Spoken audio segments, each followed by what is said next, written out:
إنما التوبة على الله للذين يعملون السوء بجهالة ثم يتوبون من قريب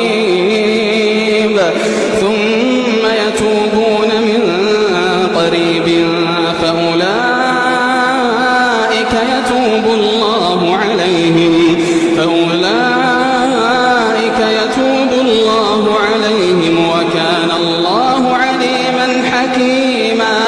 وليست التوبة للذين يعملون السيئات حتى إذا حضر أحدهم الموت قال